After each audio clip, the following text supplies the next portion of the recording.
हाय दोस्तों, आज की इस वीडियो लेक्चर में मैं आपको प्रोपोर्शन के बारे में बताऊंगा। प्रोपोर्शन के एमसीक्यूज़ एनटीएस के टेस्टों और दीगर कम्पिटिटिव एग्जामिनेशन में आते रहते हैं। तो इसमें एक कॉमन एरर होती है सारे स्टूडेंट से, जिसकी वजह से उनके एमसीक्यूज़ के आंसर गलत हो जाते हैं। तो प्रोपोर्शन की हम पहले एग्जांपल देखेंगे। प्रोपोर्शन की दो तरह की प्रोपोर्शन होती है, एक डायरेक्ट प्रोपोर्शन होती है और दूसरी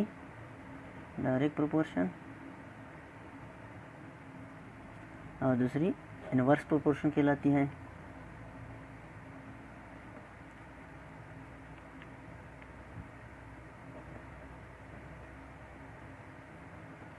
इसमें हम कॉमन एरर भी बताएंगे कि वो स्टूडेंट्स की कैसे होती हैं और उनका कैसे तदारुक किया जा सकता है। तो डायरेक्ट प्रोपोर्शन इस तरह के प्रोपोर्शन को कहते हैं जिसमें दो वेरिएबल के दरमियान डायरेक्ट रिलेशन हो, यानी कि अगर वेरिएबल ए इंक्रीज़ होता हो, इंक्रीज़ होने के लिए हम अपने इस वीडियो लेक्चर में तीर का निशान ऊपर की तरफ करके यूज़ करेंगे, और तो दूसरा वेरिएबल बी भी इंक्रीज़ होता हो, इसको हम डायरेक्ट प्रोपोर्शन कहते हैं। दूसरा होता है इनवर्स प्रोपोर्शन। इनवर्स प्रोपोर्शन उसे कहते हैं कि अगर एक वेरिएबल इंक्रीज़ होता हो, फॉर एग्जांपल ए इंक्रीज़ होता है, तो दूसरा वेरिएबल डिक्रीज़ होता हो। डिक्रीज़ होने के लिए हम अपनी इस वीडियो लेक्चर में तीर का निशान नीचे की तरफ करके लगाएंगे, तो वेरिएबल बी डिक्रीज़ होता हो, तो इसे इनवर्स प्रोपोर्शन कहते हैं। अब हम इसको विद एग्जांपल लेते हैं, डायरेक्ट प्रोपोर्शन की एग्जांपल लेते हैं। फॉर एग्जांपल अगर हमारे पास 10 मशीनें हैं, ये डायरेक्ट प्रोपोर्शन की एग्जांपल है।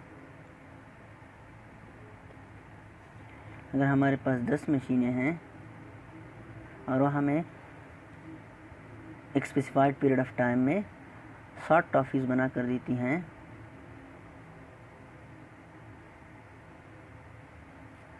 तो 20 मशीनें हमें कितनी टॉफ़ियाँ बनाकर देंगी। तो इसका तरीक़ाकार ये है कि हम देखेंगे कि इन दो साइड पे ये दो वेरिएबल इंक्रीज़ होते हैं या डिक्रीज़ होते हैं। अगर ये 10 से 20 हो रहे हों, यानी कि इंक्रीज़ हो रहे हों, तो तीर का निशान ऊपर की तरफ लगाएंगे, यानी कि मशीनें इंक्रीज़ हो रही हों। जब मशीनें ज़्यादा होंगी तो जाहिर सी बात है वो इधर 20 मशीनें, कॉमन सेंस की बात है, वो ज़्यादा टॉफ़ियाँ बना कर देंगे, तो तीर का निशान ऊपर की तरफ जाएगा। अब एक जनरल प्रिंसिपल है, वो ये है कि जो तीर के निशान के तीर वाले साइड पे, जो तीर के निशान की तीर वाली साइड पे डिजिट है उसको हम ऊपर लिखेंगे 10, और दूसरे को नीचे लिखेंगे। इसी तरह इधर भी करेंगे कि 20 को हम 60 को हम ऊपर लिखेंगे और x को नीचे लिखेंगे। अब इसको क्रॉस मल्टीप्लाई करेंगे, 20 ज़रब 60, 10 ज़रब x। मज़ीद इसको ले जाएंगे, 10 के ऊपर डिवाइड करेंगे दोनों साइडों को, तो x बराबर हो जाएगा 20 ज़रब 60 बटा हुआ 10। सिफर कट जाएगा, x बराबर हो जाएगा 120, यानी कि हमें ये 120 टॉफ़ीज़ बनाकर देंगी। 10 मशीनें 60 टॉफ़ीज़ बनाकर दे रही थी, 20 मशीनें 120 टॉफ़ियाँ बनाकर देंगी, यानी कि मशीनों की तादाद डबल हो गई, तो टॉफ़ियों की तादाद भी डबल होगी। कॉमन सेंस की बात है, कॉमन सेंस इस बात को मानता है। अब हम आते हैं इनडायरेक्ट प्रोपोर्शन की तरफ या इनवर्स प्रोपोर्शन की तरफ। इनवर्स प्रोपोर्शन में फॉर एग्जांपल हमारे पास 10 मशीनें हैं, वो हमें एक काम 60 दिन में करके देती हैं।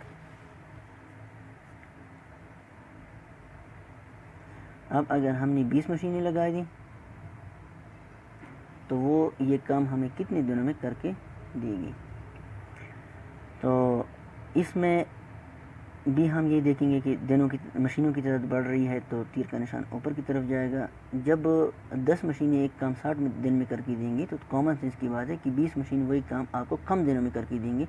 तो कॉमन सेंस ये कह रहा है कि दिनों की तादाद कम हो रही है, तो हम तीर का निशान नीचे की तरफ करेंगे, क्योंकि डिक्रीज़ हो रहा है। अब तीर के निशान वाले साइड के 7 वाले डिजिट को हम ऊपर लिखेंगे, 10 को ऊपर लिखेंगे, 20 को नीचे लिखेंगे, इस तरह x को ऊपर लिखेंगे और 60 को नीचे लिखेंगे। अब क्रॉस मल्टीप्लाई करेंगे, 10 ज़रब 60, 20 ज़रब x। x बराबर हो जाएगा, दोनों साइडों को 20 पे डिवाइड करेंगे, 10 ضرب 60 बटा हुआ 20। x बराबर हो जाएगा 20 तिने 60 और 10 तिने 30 डेज। यानी कि 10 मशीनें अगर एक काम 60 दिनों में करके दे रही हैं तो 20 मशीनें वही काम हम 30 दिन में करके देंगे। इन्हीं की मशीनों की तादाद डबल हो गई तो दिनों की तादाद हाफ हो गई।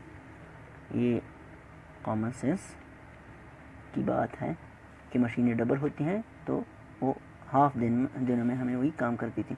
अभी जो हमारे दोस्त कॉमन एरर उनसे हो जाती है, कॉमन गलती उनसे हो जाती है, वो इस तरह करते हैं कि जैसे ये डायरेक्ट प्रोपोर्शन की एग्जांपल हम लेते हैं। डायरेक्ट प्रोपोर्शन में जैसे 10 मशीनें हैं तो वो ये स्पेसिफाइड पीरियड ऑफ टाइम में हमें 60 टॉफीज़ बना कर दे रही हैं, तो 20 मशीनें कितनी टॉफियाँ बना कर देंगी, तो वो इधर एक्स टॉफीज़ लिख लेते हैं, इधर तक वो सही इंदराज कर लेते हैं।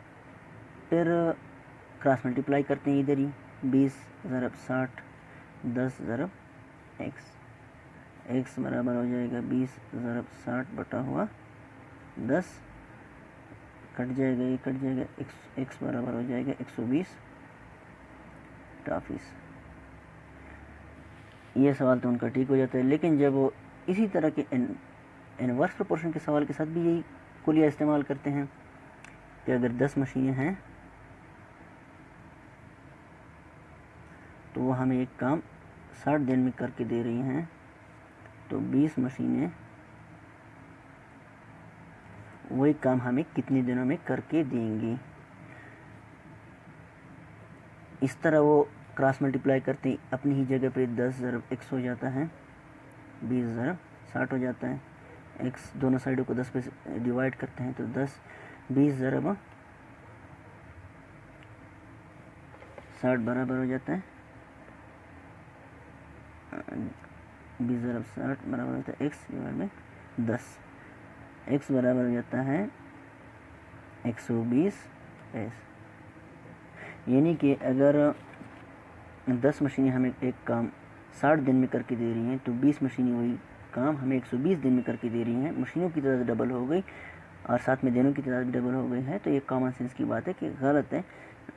20 मशीनें ज़्यादा हैं, वो ये काम कम दिनों में काम हमें करके देगी। सही वाला जवाब 30 दिन है, जो कि इस तरीके से सिर्फ आपको हासिल होगा। इसका तरीक़ाकार बहुत सादा है, जैसे हमने बताया। दोनों वेरिएबल को अपने अपने साइड पे लिखें। अगर तो वेरिएबल नीचे वाला ऊपर वाले से ज़्यादा हो, यानी कि इंक्रीज़ हो रहा हो, तो तीर का निशान ऊपर की तरफ जाएगा। अगर नीचे वाला वेरिएबल ऊपर वाली वेरिएबल से ऐसे इस एग्जांपल में कम हो रहा हो तो तीर का निशान नीचे की तरफ आएगा। फिर तीर के निशान की तीर वाली साइड पे जो भी डिजिट आएगा उसको हम ऊपर लिखेंगे और दूसरे को नीचे लिखेंगे, फिर क्रॉस मल्टीप्लाई करेंगे और सॉल्व करेंगे। इस तरह से हमारे जवाब सही आएंगे। Thanks for watching.